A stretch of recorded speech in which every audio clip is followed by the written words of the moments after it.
The fog had barely lifted from Humboldt Bay when I laid the table in my Victorian on H Street. Sundays had always been my ritual roast chicken, sourdough from the co-op, and roses cut fresh from the narrow strip of garden I still tended alone. I wanted my daughter, her husband, and his parents to feel welcome, even if I often felt like a guest in my own house. We were halfway through the meal when it happened. Marla, my son-in-law's mother, asked Leora whether she would still help with a fundraiser in Reading the following weekend. I reminded her gently that we had already planned a bookbinding workshop together at my studio, something she had promised months ago. Leora set her fork down and looked straight at me.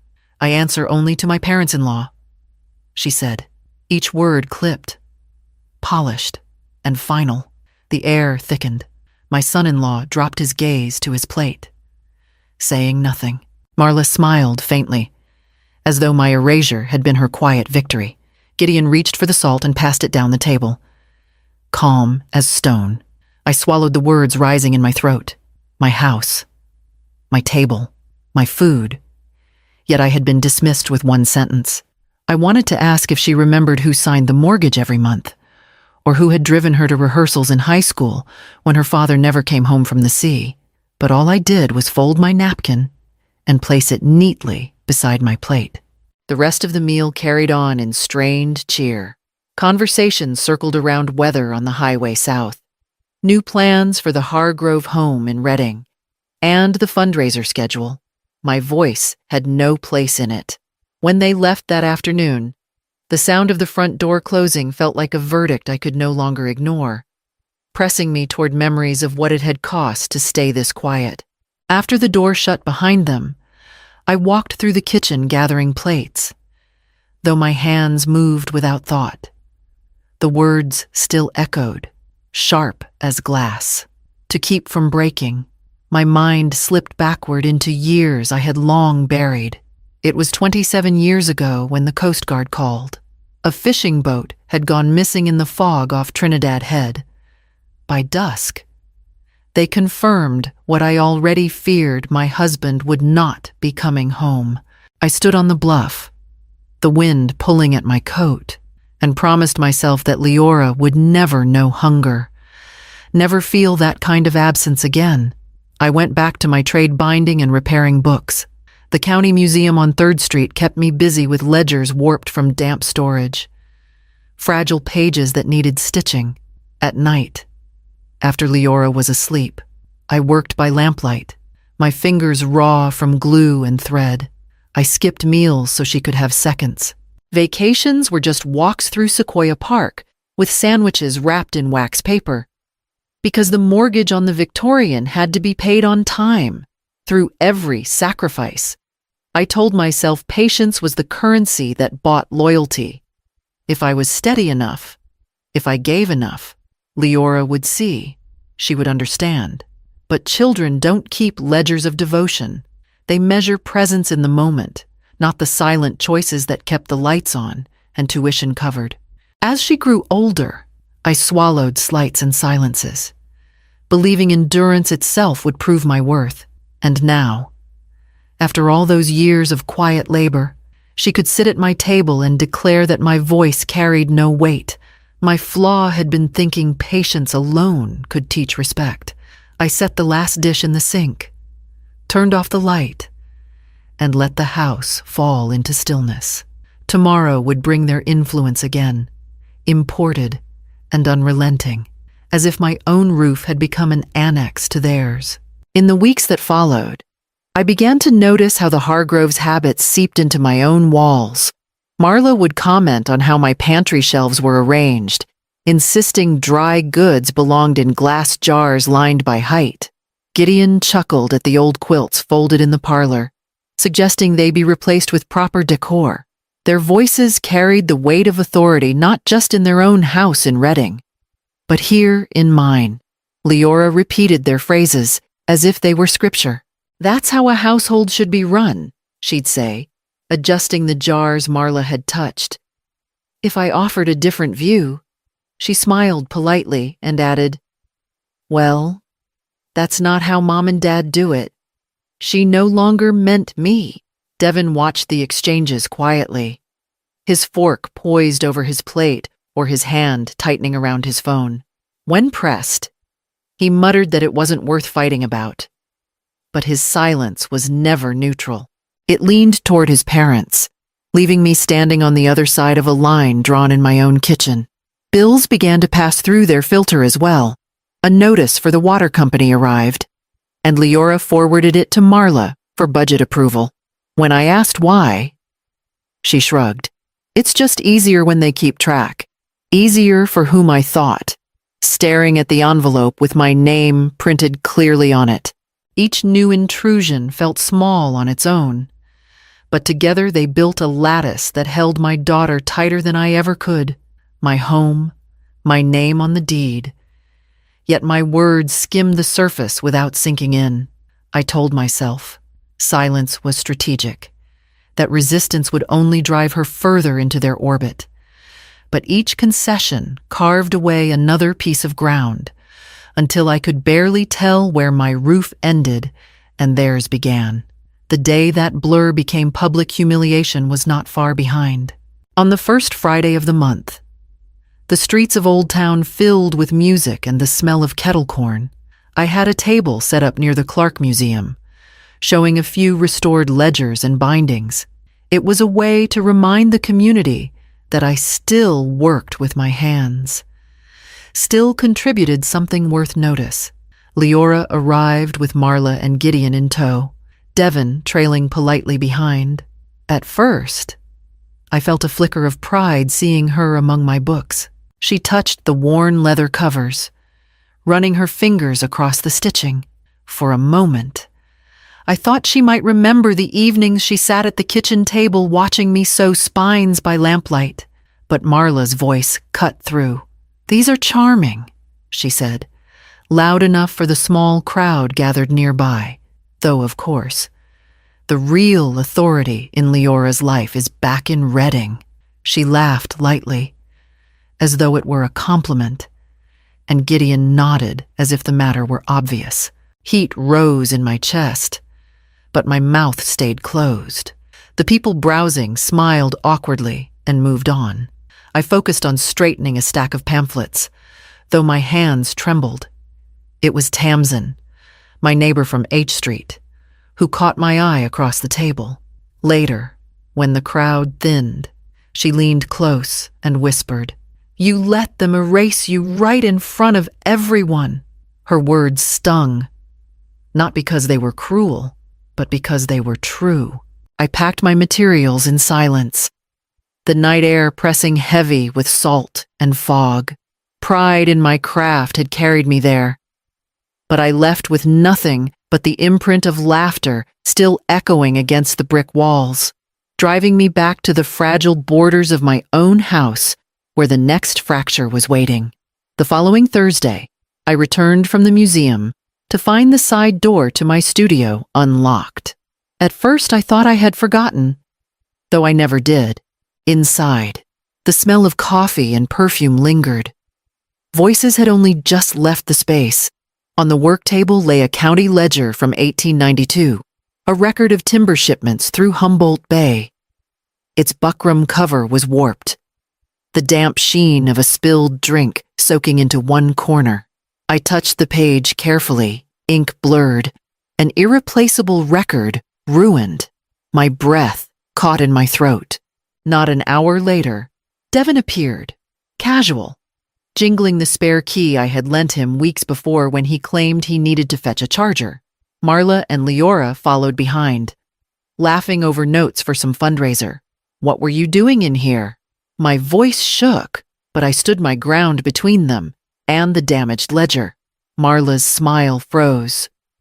"We only needed a quiet space to plan. You have such a convenient studio."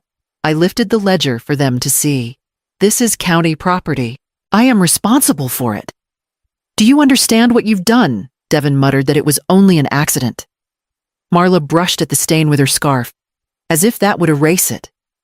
Leora, however, set her jaw. "Mom," she said evenly, "I answer only to my parents-in-law. The sentence fell again, as polished and sharp as the first time. The book sagged in my hands.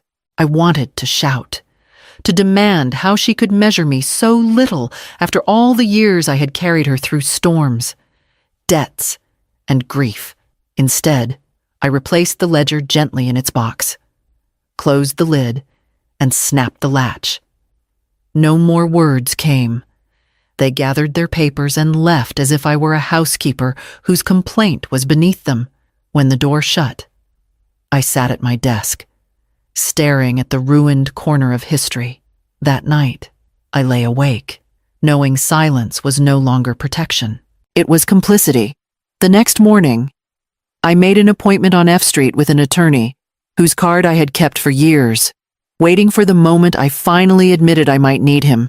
Nate Arciniga's office sat above a bakery on F Street, the smell of bread rising through the floorboards. I clutched a folder of documents, the mortgage, the deed, the utility statements, all with my name alone. My hands sweated against the paper, as if the ink might blur under my touch. Nate was younger than I expected, though steady in manner. He studied each page carefully, tapping his pen against the deed. "Mrs. Winslow, you are the sole owner. That means control of this property rests with you. Anyone else staying here is a guest, and their continued stay depends entirely on your consent." The words should have steadied me, but they pressed heavier than I imagined. I had never thought of my daughter as a guest. She was blood of my blood, the reason I kept this house at all. He leaned forward. "Utilities, phone plans, streaming accounts, you're carrying them all. That gives you leverage. If boundaries are being crossed, you are within your rights to end services or remove individuals from those accounts. As for the house itself, you can change the locks. California law allows it, provided you handle belongings reasonably and avoid confrontation." I nodded, swallowing the sharp edge of grief. "It feels cruel." I admitted. "It isn't cruelty," he said firmly. "It's clarity. Authority and responsibility travel together. If your authority is denied, then so is your obligation." He outlined steps: inventory personal belongings, photograph every room, store items securely, and issue a written notice of terms. Each instruction sounded less like battle and more like survival. Walking back down F Street, the folder heavy in my arms, I felt the strange dual weight of power and sorrow. I had the law at my back, yet the cost of using it meant drawing a line across my own child. That evening, I drafted a letter in my kitchen. The words came slowly, each one tasting like ash. But when I signed my name, the pen felt steadier than it had in years. I folded the paper, slid it into an envelope, and set it aside, waiting for the moment I would finally need to send it. The next morning, I rose before the fog cleared from the bay. Nate's words had carried through the night. Steady as a metronome, authority and responsibility traveled together. I knew what I had to do. I began with a notebook, moving room by room, recording every item that belonged to Leora and Devon. Clothes in the cedar chest, toiletries in the upstairs bath, the tablet left charging on the nightstand. I photographed each space, time-stamped the files, and printed a checklist.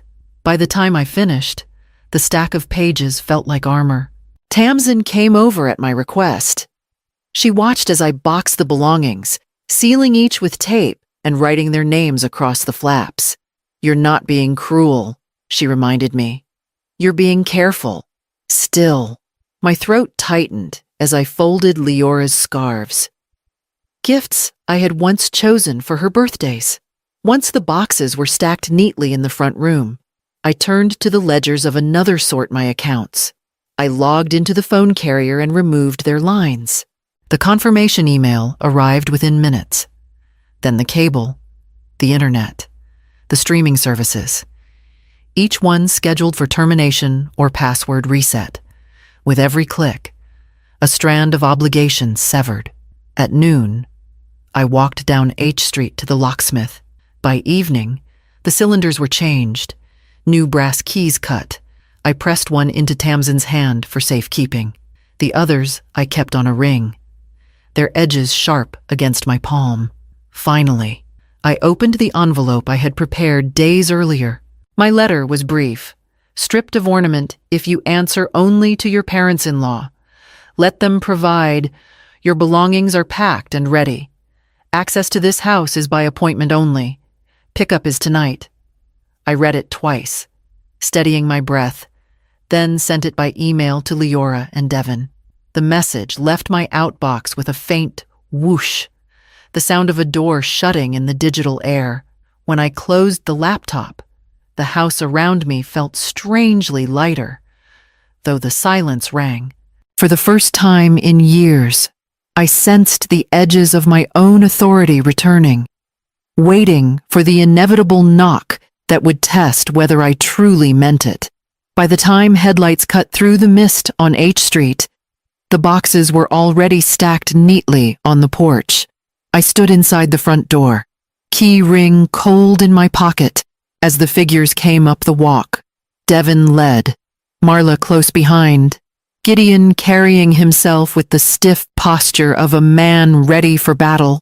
Leora trailed them, her face unreadable in the dim glow. Devon's voice was the first to break the fog. "You changed the locks?" "Yes," I answered. My tone was steady, almost quiet. "The belongings are ready. You can load them into your car." Marla's laugh was sharp. "You can't be serious. Kicking your own daughter out. What kind of mother does this?" I met her gaze evenly. A mother who was told her authority ended at this threshold. Authority and responsibility belong together. Without one, I no longer carry the other. Gideon stepped forward, his breath visible in the chill. "You'll regret this. Families don't survive ultimatums. Families don't survive erasure either." I replied, "This house is mine. Respect is the only condition for living in it." For a moment, the fog hushed everything. Even Marla's defiance faltered. Devon shifted his weight, then bent to lift the first box without another word. Gideon followed, muttering, but still carrying. Marla protested under her breath, but her hands remained empty. Leora stayed still at the bottom of the steps. Her eyes moved from the boxes to the door, then to me. I thought she might speak, but no words came. I only nodded, offering no anger, no plea, just the boundary I should have drawn years ago. When the last box was loaded, Devon closed the trunk with a hollow thud. They drove away into the fog, tail lights swallowed by the night. I locked the door behind them, leaned against it, and listened to the silence. The house no longer carried their voices, only the echo of my own decision. And in that quiet, the cost and the clarity of it settled over me, waiting for what silence would teach next. The morning after they left, the house felt hollow, but not hostile. I brewed coffee and carried it into the studio, where the damaged ledger still sat, boxed on the corner table. With careful hands, I began the slow process of repair. Each stitch I made along the frayed binding reminded me that broken things could be mended, though the scars would always remain. Days passed quietly, without constant interruption.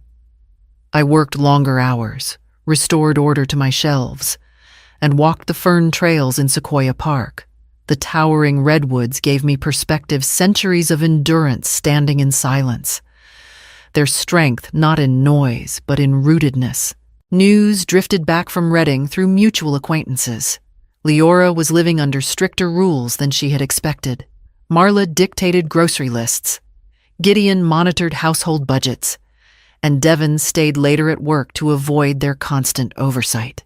My daughter had traded my quiet patience for their rigid command. One evening, the phone rang.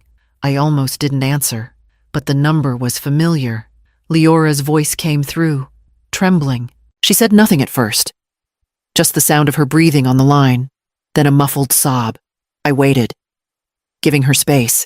She whispered my name once, then fell silent again. When she finally hung up, The weight of what she hadn't said lingered heavier than any words could.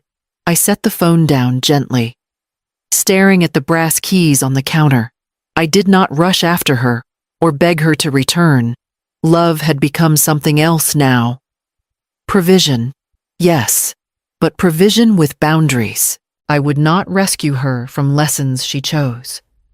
And so I waited, knowing silence itself was shaping the next door she might one day ask to open. It was a bright, windy afternoon when I saw her figure at the end of the walk. Leora stood uncertain, her coat pulled tight, hair caught in the gusts off Humboldt Bay. She carried nothing but her own hesitation. When I opened the door, she didn't step forward right away. Her eyes were red-rimmed, and for a long moment, neither of us spoke. "Finally," she said, "I was wrong." Her voice cracked. I let their words become mine. I let them erase you. I let her words settle before answering. "This house is not a prize to be claimed. Leora, it's my life's work. If you want to share it, there must be terms." She nodded quickly, almost in relief, as if conditions were better than silence. I laid them out as clearly as Nate had taught me: no outside keys, no accounts in anyone else's control, no dismissing my authority under this roof.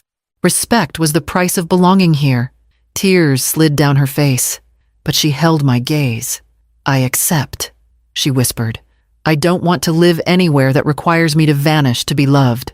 I reached into my pocket and placed a single new brass key in her palm, the head stamped with a small H for H Street. "This one opens the door," I told her, "but it also closes it if respect is broken again." Her fingers curled tightly around the key. For the first time in months, I saw not defiance, but recognition. We stood in the doorway, the wind pressing against our backs, and I let her cross into the house under terms that were mine at last.